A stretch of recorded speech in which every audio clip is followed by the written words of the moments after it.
Hey everyone, I'm Emily Kassie, the director, producer, and cinematographer of Sugarcane. And I'm Christopher LaMarca, the director of photography on Sugarcane.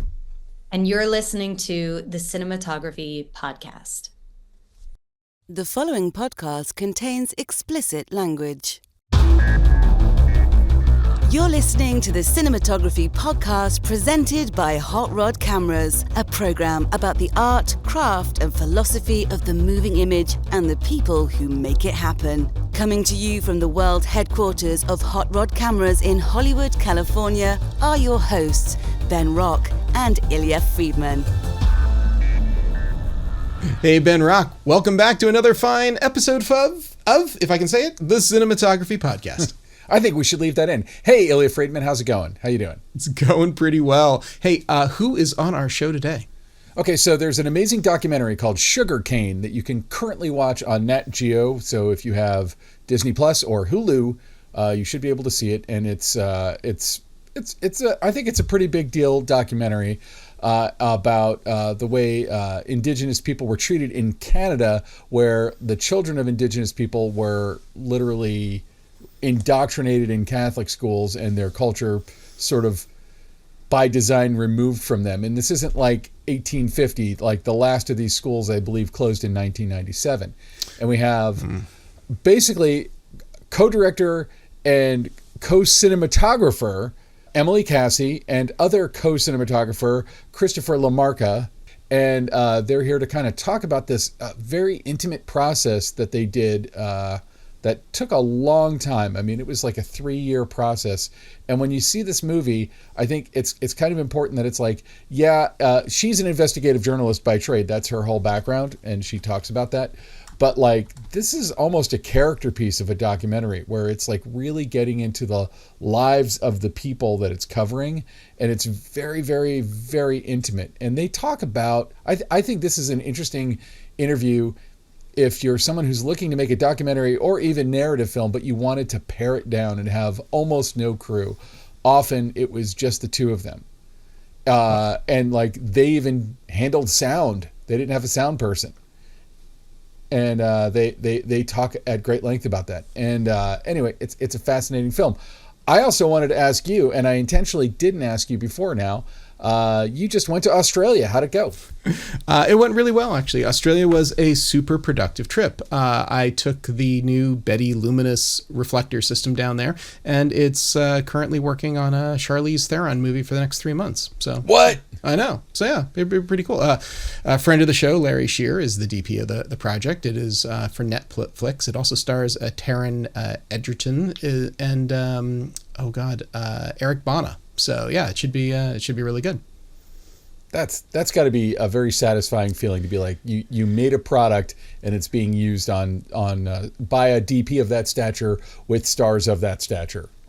For the first time, yeah, absolutely. It is. For the first feature film, it was used 2 weeks ago in New York on a Rachel Zegler commercial spot, shot by a DP named Dave Brick, who a friend of mine for a long time now, and I got to say, it looked fantastic, and I'm really, really happy that we got a little bit of experience with it just before heading off to Australia. But the production down there is rocking and rolling. They're shooting a really difficult job in the bush for the most part for like the next 3 months, and there is some studio work, but I'm very excited. I can't wait to see what they do with it. We are building more of them right now. I've got another potential customer coming up who really wants to see it in the next few weeks. So I'm going to try and figure that out. So anyway, that's what I'm working on. Wow. We should do a segment at some point where we talk at great length about this and the creation of it. I think that it'd be great to hear more about it. I'd be happy to. It'll be a lot of fun. And now, close focus. So Ben, it is an interesting time for the industry right now. There is interesting time for literally everybody.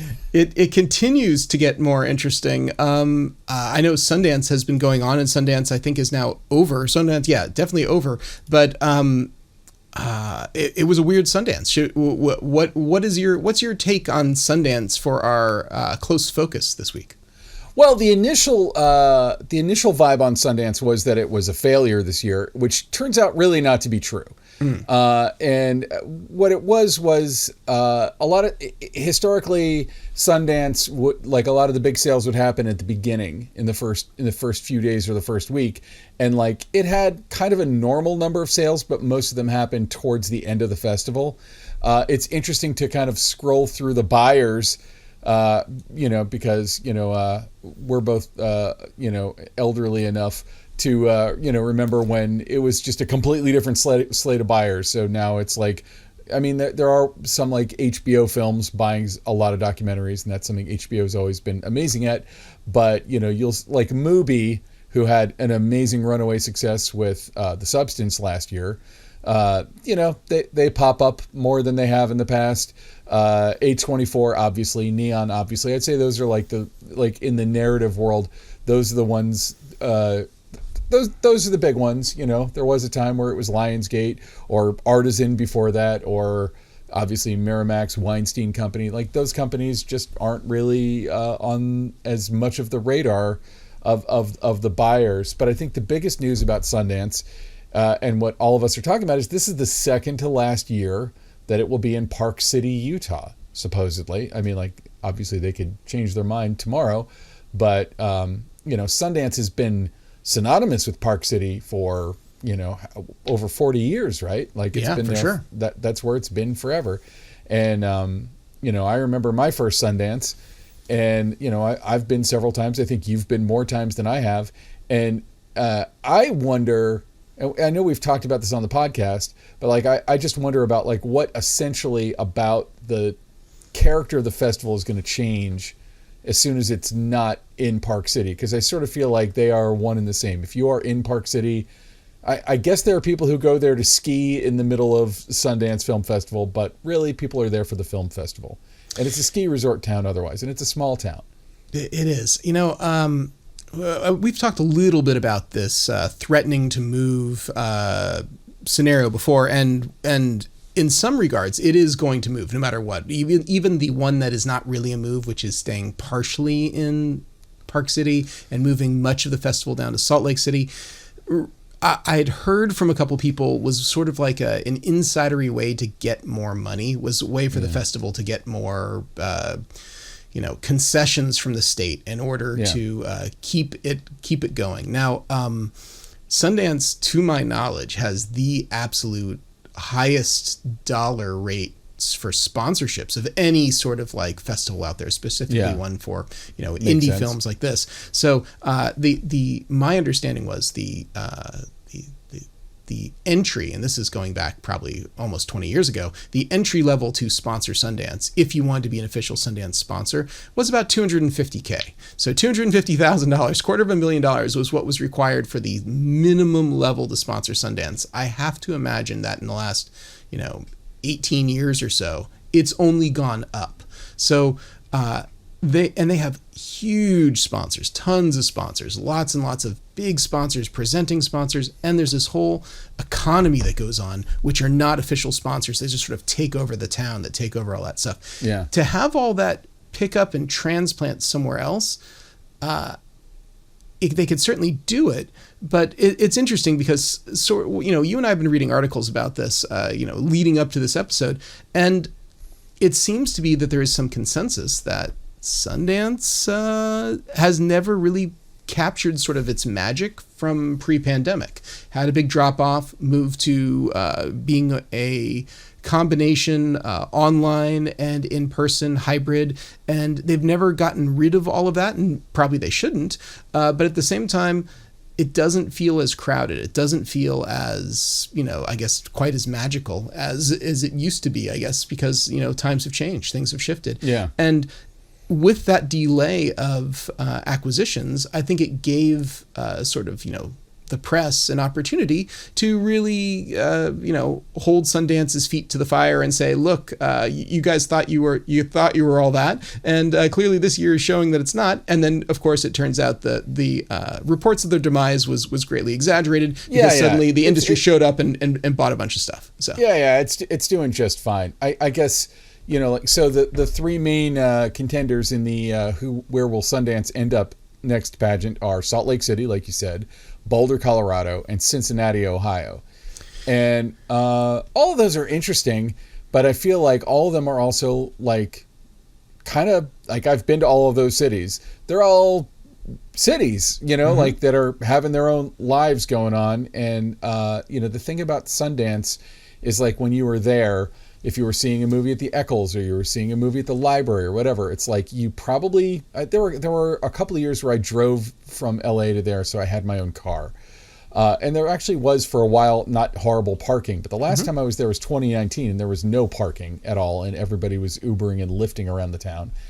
And but it was like you were in kind of this weird little bubble that no matter where you went, it was Sundance. No matter who you ran into at a restaurant or waiting online or on a bus, it was somebody who was a serious cinephile or someone who made a movie or someone who was in a movie or someone who was a critic of a movie. It was like you were kind of like it was Peter Dinklage. Like literally, you'd walk down the street and it would be Peter Dinklage, or it would be somebody else who you were just hermetically sealed. And like I've been to other big festivals like Tribeca, for instance, and Tribeca's in New York City. And it's like there's not really a central hub for Tribeca. So the festival it's an amazing festival. They throw great parties. They do awesome stuff. But like right outside on the other side of this wall, New York City is still New York Citying along. It doesn't have the same insulated vibe. Insulated is kind of what Sundance, it's part of the brand in my opinion. When you go to Sundance, that's what you're going for. And also it's like generally like cripplingly cold there. Yeah. So like agreed. You just want to get inside and go see a movie because that's how you're going to stay warm. And I feel like if we go to Cincinnati, I mean, even Boulder's, I think it's a ski resort town. I don't know. I don't ski, but I was just going to say, I have heard that Telluride has that same feel. And that Telluride, I've never been, but it's insulated, that it's very difficult to get to. And when you get there, it's like you don't want to go anywhere. Interesting, I would say that Camera Image, which is it's a city in Poland. It's not quite the same sort of thing. Does still feel quite insulated when you're in there. It's cold. They keep all the theaters very close together, so it's like everything is within sort of a very short distance. I think that festivals that do that do sort of capture hearts and minds, but they're harder for the average person to go to. It's harder to get into spaces like that if you're talking about. No, it's true. Yeah. Well, I mean, if they put it in Cincinnati, I think that like a whole bunch of people from the Midwest are going to be exposed to a bunch of movies that they never would have seen otherwise. And I don't think it's a bad thing. In no way do I think that moving is a bad thing. I very strongly associate them with Park City, and I think it's really cool. Like I love Park City, and I'll probably never go back once they move. Like I doubt I'll ever go back to Park City, Utah.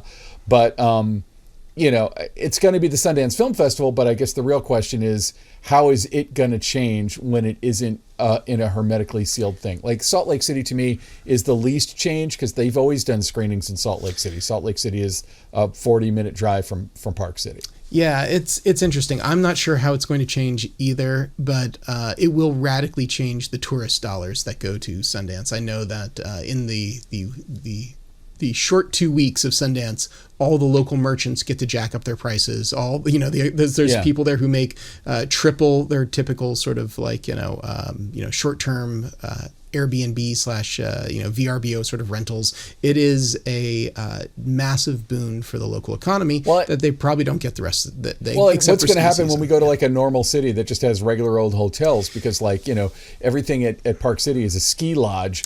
So, like 10 people will go in on one place because, every surface is a sleepable surface. Yeah. But when we're in Cincinnati and we're just in a regular old city in Ohio, what's that going to be like? I think it might morph the festival into something a little bit more like South by Southwest, because South by Southwest has grown and continued to grow. And of course, it was mostly a music festival, but the film festival and all the other sorts of stuff that they do, being in a larger place that then you go into the city and you're not just in this thing, allows Sundance to probably become more of a mecca. Maybe that's their goal. Maybe that's their be all end all. I don't know if that's the case, but if they're trying to do something to become a little bit more South by, they're going to need a heck of a lot more infrastructure, and maybe that's their goal. Maybe that's where they're headed. Well, I think that kind of wraps it up. But yeah, I mean, I would encourage anyone to check it out. Look at the films that got picked up at Sundance, because those are the movies we're going to be covering them in the next year. Some of them, and some of them are going to be at the Oscars next year this time. Undoubtedly. All right, Ben, we should get to the interview with the Here we creative go. team from Sugarcane. Here we go. The Cinematography Podcast Interview. Well, so first off, congratulations for, I mean, like this film has been doing amazingly on the festival circuit, as well as, Oscar nomination. That's huge. Congratulations.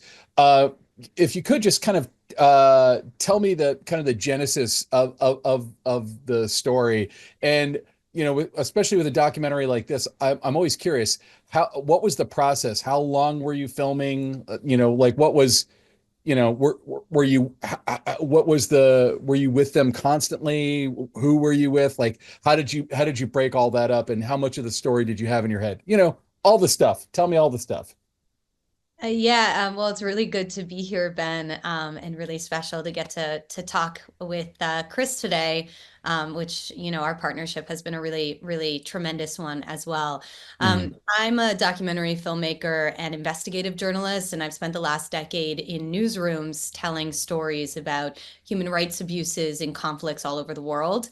And I was kind of a one-woman band, shooting, editing, etc., directing. I had never thought to turn my lens on my own country and the horrors that it perpetrated against its First Peoples.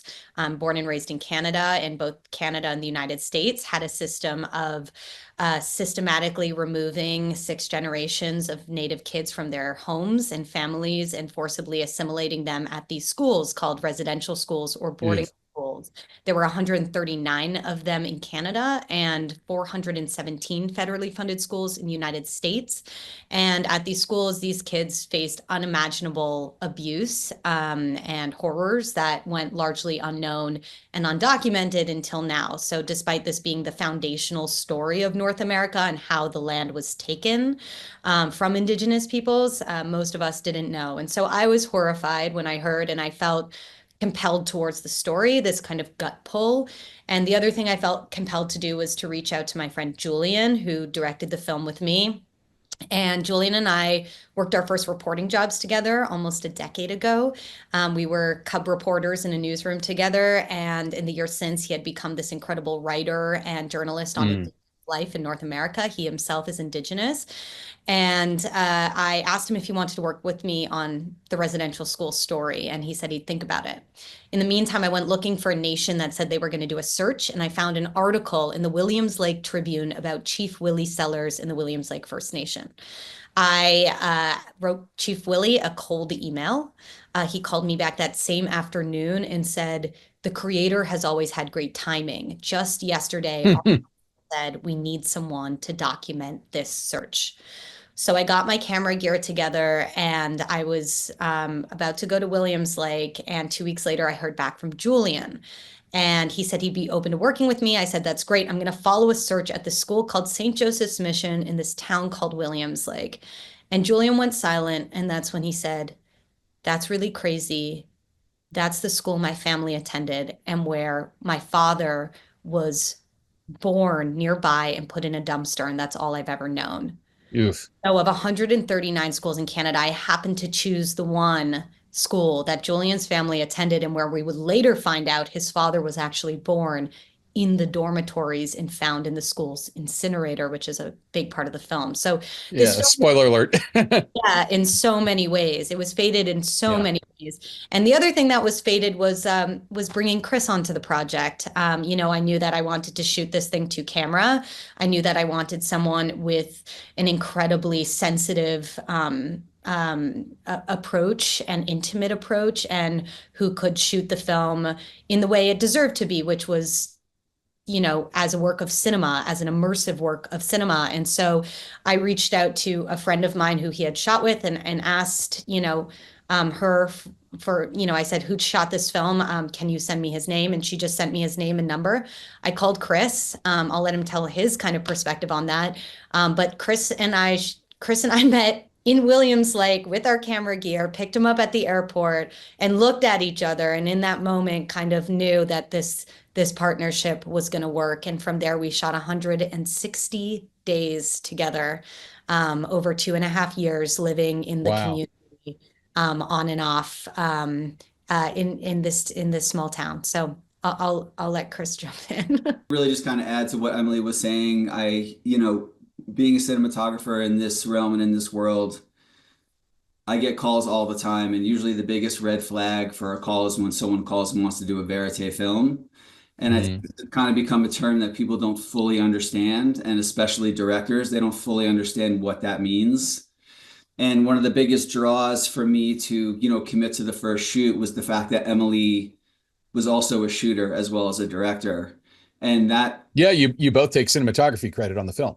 yeah, of course. And that was a big motivation for me because, again, you have a director in these situations and think that they understand and how they want to tell a story in this way. But unless you're behind the camera and you're engaged and immersed in this way, there's still a huge disconnect. And it was very clear from early on that Emily was fully committed.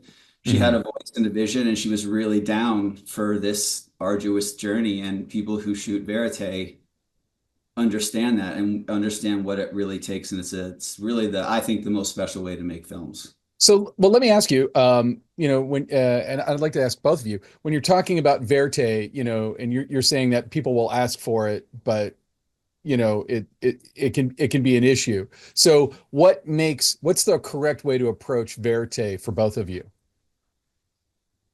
Well, I'll say the first and big ingredient is time. And this is the thing with this specific aspect of this medium, is that you need time to really shoot this way, right? And this is the one thing, and especially now, there's been a lot of contractions in our fields. You can't make up for time with people. And a lot of that is just spending time without cameras at first and really dropping in and seeing if things are kind of energetically working before you pick up the camera. So for me, that's the biggest thing. And that's what I'm saying, that people don't really understand what it takes. You think they kind of show up, you want to get into things and get in real close and get out. And that's not how it works. So it's more of a way of being than just a way of being as a cinematographer. Yeah, to build on that, for me, it is what comes with time is trust, and intimacy. And so for me, it was so important to earn the trust of this community that has been, ravaged by colonization, that has been lied to and betrayed by white people since they arrived on the land. And so important that we came in the most sensitive way possible, and to really live with them as they were experiencing this. And the only way to get those real moments, those actual kind of aha moments, to see someone transform emotionally, is for them to trust you so much that you're just there for all of these moments of their lives. And one thing that we decided to do was to shoot most of the film on prime lenses. And that was a big kind of change for me, coming from the journalism world, where you had to be really, be able to get things quickly. I was mostly shooting on zoom lenses, but with a prime lens, you really have to have time and space, and you also have to have earned the trust to be as close to the participants in the film as you want to be, because as you can see in the film, most of it is pretty close. Yeah. And that came from like years of really getting to know people and them really trusting that we would hold that space for them. And also learning them, right? Like, there's a moment in the film where Rick Gilbert, who, just a little bit of context, is an elder in the community who went to the school. He's a survivor and also carries this very dark secret that I won't give away. A very dark secret. And he goes all the way to the Vatican to really reckon with the secret he's been holding.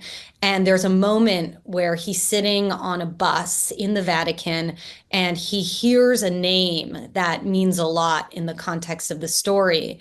And I knew from that point, in that moment, that Rick's tick, when he gets uncomfortable or something is moving within him, is his hand. And so I knew in that moment, tilt down to his hand, and it's a kind of very natural movement that kind of speaks to his interiority. But the only way that I could have known that I could have processed what that name would mean to him, and to know where on his body energetically to follow, the lens, was by gaining that trust over time. That's really interesting. And I'm wondering too, like as someone who is an investigative journalist, like you'll always hear stories about investigative journalists like doing the same thing you're describing here, like, getting a difficult interview subject and gaining their trust. Did the background in investigative journalism help with that? Or, I mean, what I feel like I'm hearing from both of you is like you just were human beings and went to the space where they were and got to know them. But like they know you're there to make a film. Like they know that's coming eventually, right? Like I guess I'm curious about how the investigative journalism, like the angle, like what that taught you that made you able to get like this close with this community. I think for me, the investigative journalism, as part of my practice, was really helpful in the actual investigation in the film. There's a very rigorous investigation that I was a part of, both documenting it and actually helping with some of the investigative pieces of it. And that helped with this kind of drumbeat and rhythm of the film, and helped gain the trust of the investigative team because they could see what I could bring to the table. But in terms of filming our characters, I think that's all about human connection. Both Chris and I feel that way. I think being a director with a camera is all about how you relate to people and how safe they feel with you.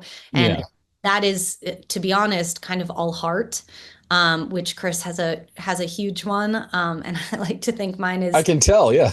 Is pretty open as well. And I think that's really what allowed us to connect, to be shooting partners together, because we connect to people in a very similar way. And I think that's the heart of what you feel when you watch the film. So as far as your shooting partnership went, are you both shooting at the same time? Are you shooting at different times? Are you both operating, or, like Emily, are you interviewing people while Chris is shooting, or how did you break that up? Or was it, I can't tell if it was more like jazz, like you just did what needed to be done in the moment. Yeah, that's a great word for it. I love that, jazz. I mean, improvisational jazz. You can use it in your Oscar speech. That's cool. Yeah. We'll plug it for you. Yeah, I mean, like, in even in that realm, and kind of to push it, a little bit further, is like it's almost like you finding the right discipline between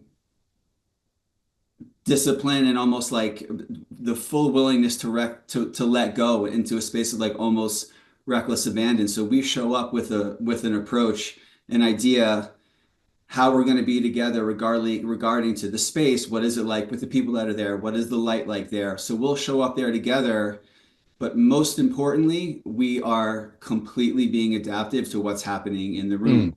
And that's how this kind of magic happens, is really being able to let go and trust in yourself. And in those situations, Emily and I have to trust in each other. So we start a shorthand through our eyes and how we're looking at each other, and also through the lenses that we're using. So the majority of it was we were shooting on a 35 and a 50. In those focal lengths, and in regards to the room and what's happening, Emily and I are gauging each other and moving accordingly. So we're moving in unison because we're also thinking about the edit, right? Yeah. As things are happening, we're also kind of like thinking ahead and making sure not only is everything technically working, but what's happening here artistically. And that was always just as important for the story for both of us. Yeah, I love that idea of kind of improvisational jazz, because it is what it felt like. It felt like a kind of connection between us, a connection to our characters, where we could look at each other and know where to move and how to move. And if I saw Chris transition to something different, I knew what he was doing and I could complement that, or vice versa. And there were moments, like there's this one scene where like I just could not get the shot. And it's a big scene in the film where Julian and his father show up to kind of Julian's father's childhood bully's home, who reveals a bunch of very important information. It's a big confrontation and it happened very quickly. And there was one really beautiful, easier shot and one very difficult one. I just kind of like looked at him and was like, we have to switch because I just couldn't get it. And I trusted that he could. So there were moments like that that were, that were just, it was a real partnership in that way. And then there were moments where we had to split up. I never wasn't shooting because I don't know how to direct not shooting. But there are certain things that like I really love that Chris does that where we would split up and on different characters. So like if we were all at the river shooting, some of the dip netting that you see, like I wanted to be with the kids maybe at one point, and Chris was like actually filming some of the big movements along the water on a more precarious ledge. He's like much more physically stable than I am. So there was that, the physicality of our bodies as well. And then there was a moment, which was a big trust moment for me. I felt like very attached to Chris being there a lot of the time because it made me feel like if I fucked up, sorry, I don't know if I can say that, but if I fucked up, he had me.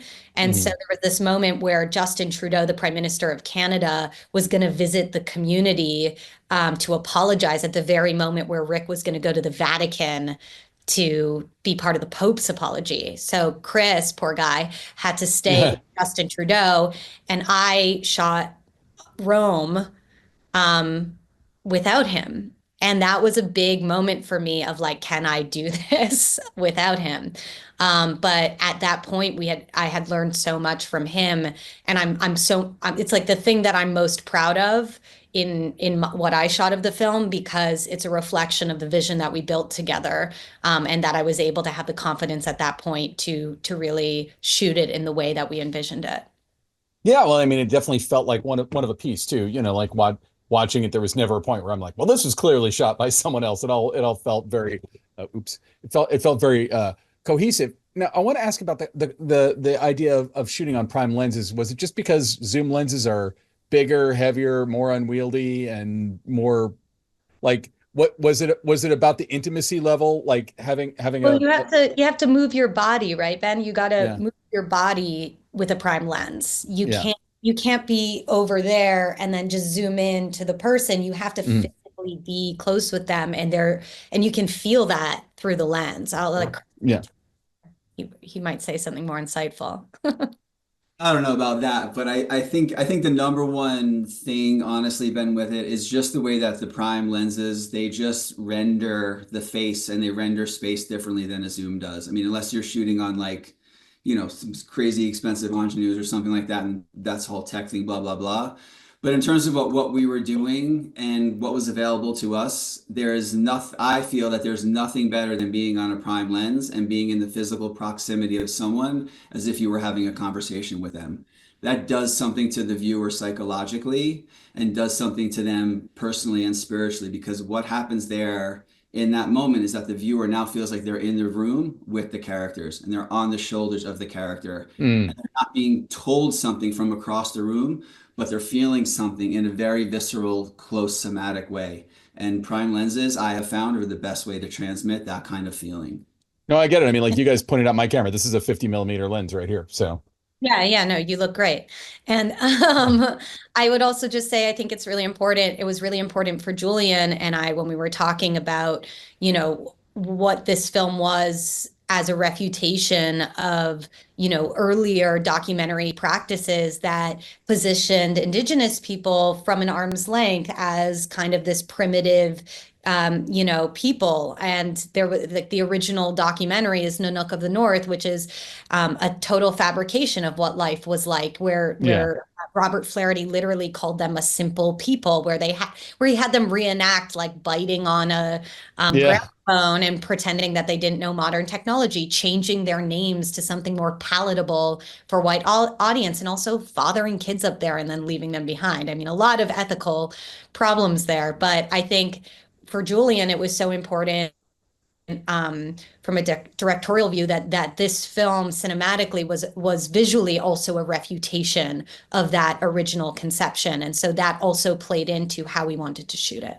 I never thought about the Nanook of the North reputation. Yeah, and like in film school, I think like a lot of people, I have seen that film, and even then, in film school, our professor was like, "Yeah, this is all bullshit," like none of this is real, But it's kind of the birth of documentary as opposed to kind of where we're at now. Now, what actual, not to go too far down the weeds technically, but like what camera were you guys using?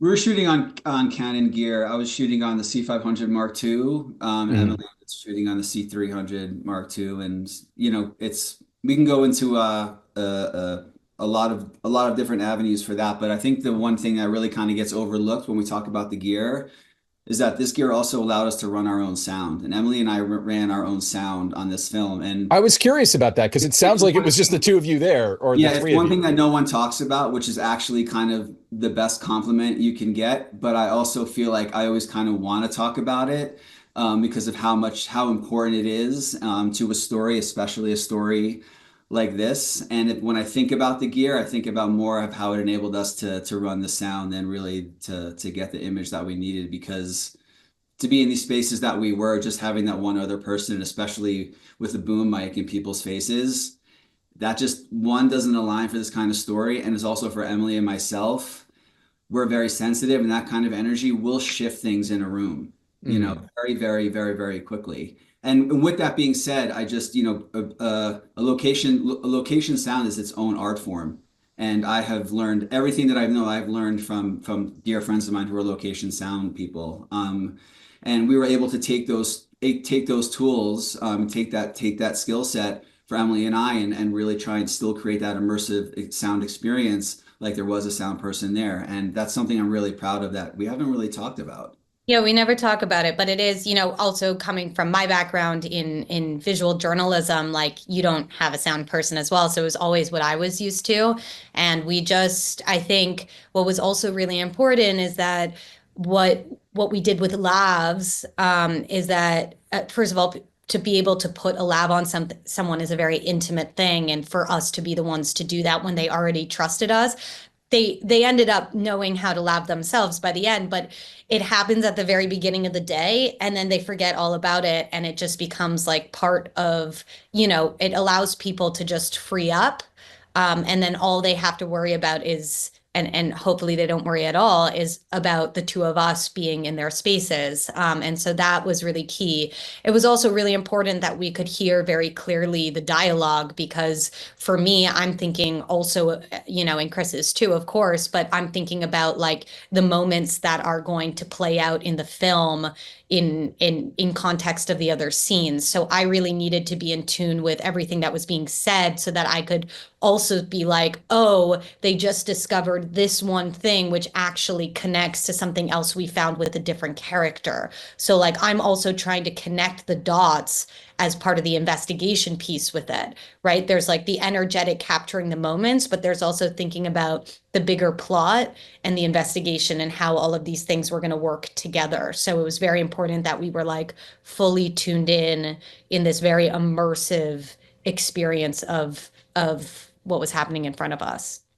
Can I ask you kind of just a general storytelling question about how you went about doing this? So you're shooting for, you said 160 days of shooting. Yeah, Um, so you're connecting something on day 25 that comes back up on day 112, right? Uh, absolutely. how were you working on the edit while you were doing it? Were you taking extensive notes? Did you have transcripts? Like, what did you do to make it easier for yourself to make those connections? Because I don't know how a human brain could contain everything that you saw in 160 days, or are you just that good? And that maybe that's the answer. I don't know. I had a few different tools. I mean, I did all the logging of the footage, which was helpful because I just kind of like knew what we had and I was organizing it as well. So I kind of knew what was there, knew what was on the drive, and would look back at things. But I didn't create logs of like what we had of every single day until much later in the edit. I did have like folders with all the documents we had discovered, but honestly, a lot of it was just I think you have to understand that this is all I did for 3.5 years. Like it is the only Wow. thing I did. I did nothing else. I like sometimes went home and slept. And Sometimes.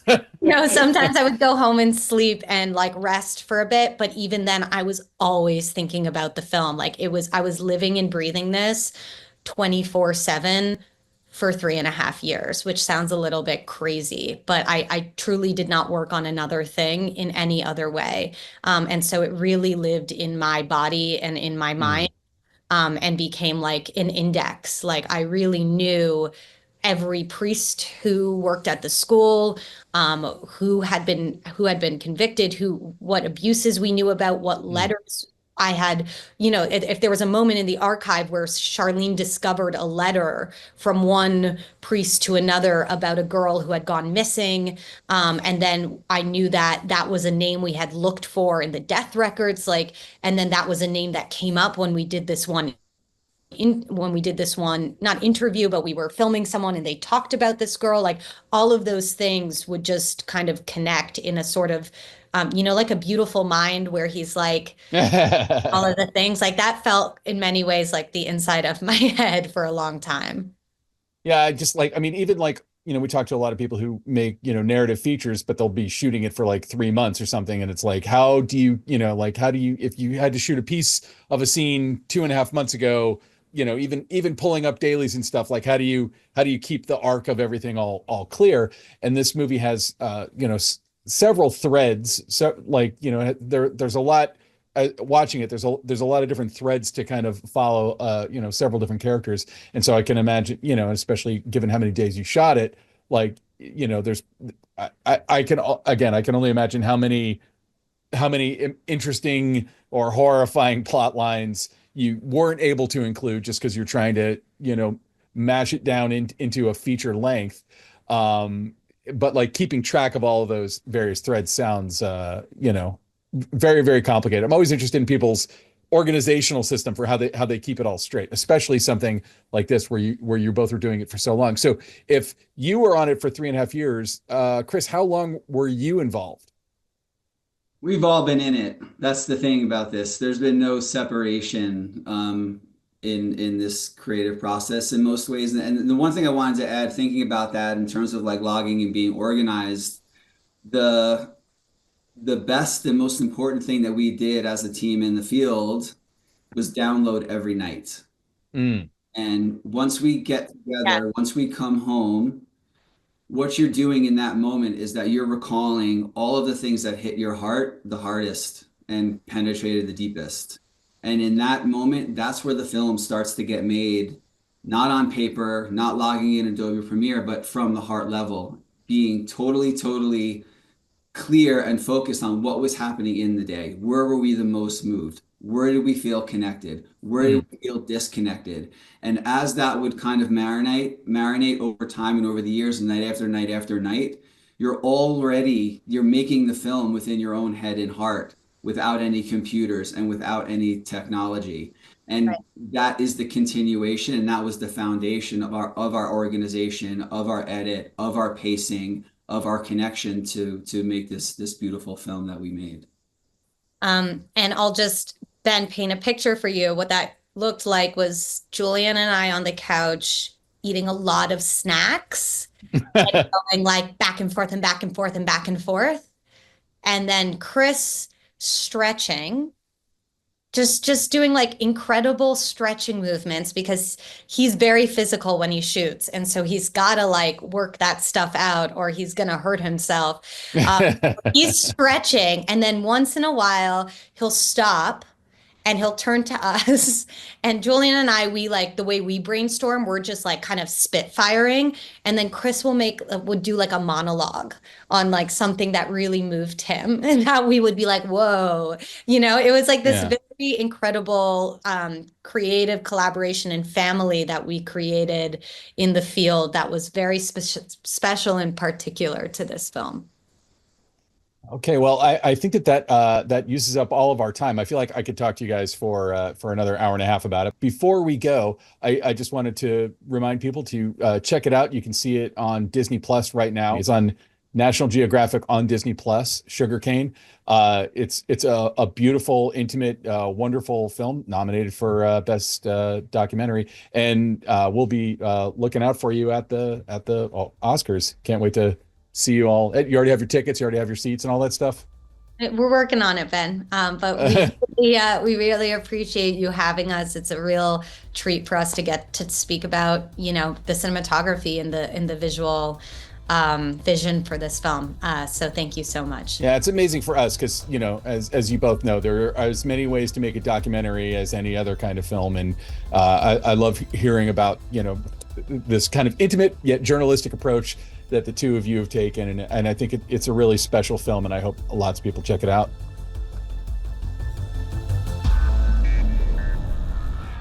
All right, Ben, that was great. I'm so glad that you got to do that interview. Now it is time to pay the bills. We got to thank our fine friends over at Aperture, makers of all kinds of lighting equipment, predominantly lighting equipment and lighting accessories for the motion picture and television industry.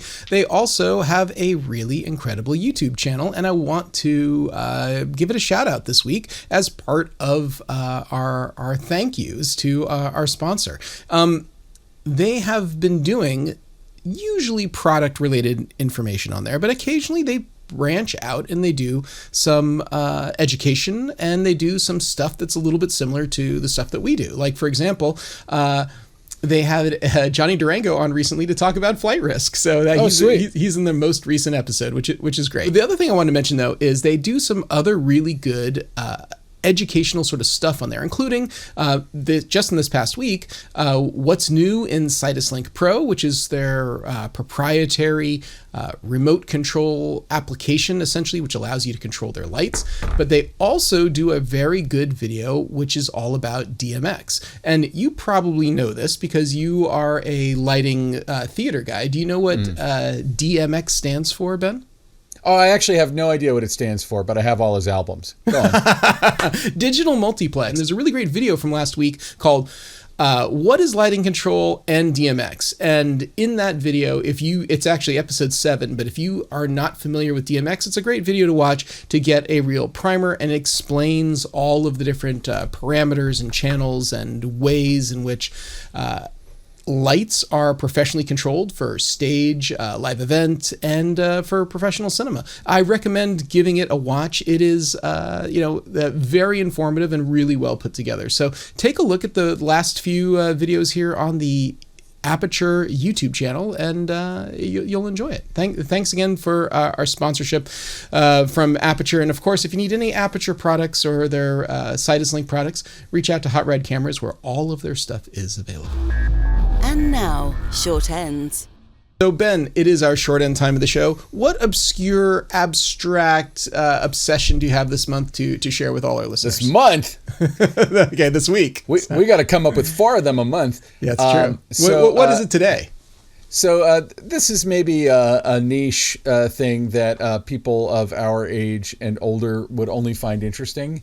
But it's a documentary called Have You Got It Yet? The Story of Syd Barrett and Pink Floyd, directed by Roddy Bogawa and Storm Thorgerson. Wow. And Pink Floyd was, a psychedelic 60s, 70s. You can sort of call them an 80s. I mean, I guess, Pink Floyd, The Final Cut, and The Wall. Did The Wall come out in 1980? Anyway, they're a very influential band, but they were founded by a guy named Syd Barrett, who famously went completely like schizophrenic, or like he lost his mind. And his family has forever blamed it on his rock and roll lifestyle, which appears to have included copious amounts of LSD. And I've always found him interesting, like for people of probably our age. We probably got into Pink Floyd from Dark Side of the Moon forward, which was still early 70s, but like was very much in the culture well into my well into the 80s. And that Wish You Were Here, The Wall, and a lot of those stories are substantially about Syd Barrett. Like Wish You Were Here is so about Syd Barrett. It's a really interesting film that has about as much footage of Syd Barrett that I've ever seen. And, there's kind of an interesting world of tortured artists. You know, I mean, there's Vincent Van Gogh or whatever, but even like in the music world, we have like Amy Winehouse or Keith Moon or Kurt Cobain. You have all these people, and I've just always found Syd Barrett to be kind of a weird point of interest because he was such an experimental musician, but also like I feel like everything that Pink Floyd did from the moment that he left the band forward was about him in a weird way. It's a great documentary. It's on Prime Video. I saw it on Plex. But I think that it was just on the Plex server of someone who I share Plex servers with. But you can get it on Prime Video for $2. And if you're a Pink Floyd fan, it's definitely a must. They have interviews with the surviving members of Pink Floyd, and it's a pretty well made documentary, especially like all the archival stuff of Syd Barrett. And it's a bummer. It'll bum you out, but it's a good kind of bummer. It's, you know, you kind of see this guy who had all this potential, who actualized a lot of the potential, and who eventually just kind of wasn't able to keep doing what he was doing, and kind of, you know, fell apart very quickly. And but it's a really good documentary, worth checking out, especially if you're a Pink Floyd fan, or if you're a fan of tortured artists in general. Yes, tortured artists definitely make for some of the best biographies and documentaries, no doubt. Yeah. How about yourself, Ilya? What are you all about? I mean, like, I know you were in Australia. You've had a giant adventure. You know, I've gone from here to Travel Town and back, but you've been all over the place. For everyone not in Los Angeles, Travel Town is a miniature and also full-size train sort of, fun space for those under 9. Is that sort of the age range? I mean, like, or if you're just a big train enthusiast, I suppose. But Big yeah, I mean, train like, enthusiast, I know some full-grown adults, but it's like, yeah, it's a bunch of trains that for about a year and a half we had to take my son to every week, or it was a meltdown. So we just went to Travel Town, and it became like this grim thing in the middle of the pandemic when most of it was closed and you couldn't even go into the trains. You were Travel Town. You were traveling all over the place. So I want to know what's your thing this week? It's a big week for you, a much bigger week for you than anyone that I know, for sure. Well, look, I'll just say that there's been, we're starting at the moment to get the announcements of new gear that is coming out. The BSC show, which is taking place in London, starts in the next couple of days. I'm not going this year. I had plenty of travel recently, so I'm not going to be heading out to the BSC. But I hear the BSC is a BFD. Anyway, go on. It is a BFD for sure. You know that I consult for a lot of different brands in the motion picture technology space, and one of those brands is a company called Tokina. I don't think I'm telling any tales out of school here, but since Tokina has started to get really serious about cinema style primes, which was their Vista line of primes, they've come out now with several versions. They had the Vista 1, then they had the Vista P, and just yesterday, so this is extremely timely, they've announced the Vista C. So Tokina Vistas, maybe not the best known to the lay audience out there, but they are sort of the internals for quite a few brands out there who have decided to rehouse them, who have decided to make them funkier, more have more distortion or have more issues, to make them more, classic vintage style lenses. Now, Tokina's done a couple of things to basically, I want to say, detune and make their lenses a little bit more with what the market wants right now, because the market does not seem to really want the extremely sharp, extremely contrasty, extremely, high performance lenses that everyone seemed to want in the era of film. It has sort of moved further and further away from that. So in response to that, because Tokina's Vista lenses on their own are just amazing works of art. They're absolutely beautiful. They're some of my favorite lenses. I personally own a set of the Vista ones, and I love them. They now have a new set called the Vista Cs. The C stands for classic, even though they're not saying that, but this is a new optical formula. It is much more of that sort of like classic vintage sort of Cooke Canon K35 sort of look that people are after. And these lenses are more expensive than the previous versions of them, but they have the new mechanics that they introduced with the Vista P, the new optics and the Vista C. I think this might be the set of lenses that really breaks through for Tokina. Tokina has never had the name recognition that, let's say, some other big major companies have inside the lens space. But these lenses are really impressive. One of the things that people didn't like was the more modern style greenish color of flare that the original Vistas introduced. I actually thought those flares were awesome, and I thought the Vista ones were even more awesome. But other people out there, that wasn't what they were into. So that green has been attenuated from the Vista Cs. It is now a blue and red flare. So it is it's a different look. And for people out there who were not into the more modern flare, then or modern colors, then they're really going to like this. So, Excellent. So Ben, I think that just about does it for us. Where can people find you if they want to track you down? You can find me at benrock.com or Neptune Salad at Blue Sky. How about yourself, Ilya? Where can people find you? You can find me at Hot Rod Cameras, hotrodcameras.com, or LinkedIn. Quite a few people connecting via LinkedIn. So, cool. I got a few of those too. All right. So, Ben, who do we have to thank this week? Who made this show possible? As always, our kick-ass producer, Alana Cody, getting the interviews. We had, I think you and I have both been pretty busy interviewing people the last week or so, and I feel like it's like that last push before the Oscar season, and hopefully we're about to have our Janelle Riley Oscar wrap-up pretty soon, and Alana was talking to me about that this morning. So Alana, thank you for continuing to kick ass. We got to thank Michael Indispensable Dispenza for it makes you grin every time. Every time you say that, you're so happy with that pun. It's a dad joke. Yeah, it's good. It's a solid dad joke. For editing us and hopefully making us not sound like dopes.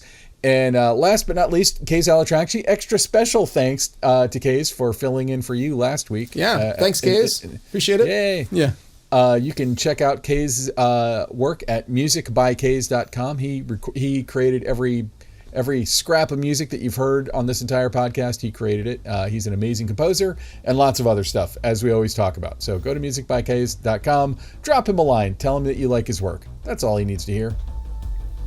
Yeah, that's a wonderful moment of gratitude that you did there, Ben. Do you want to take us out?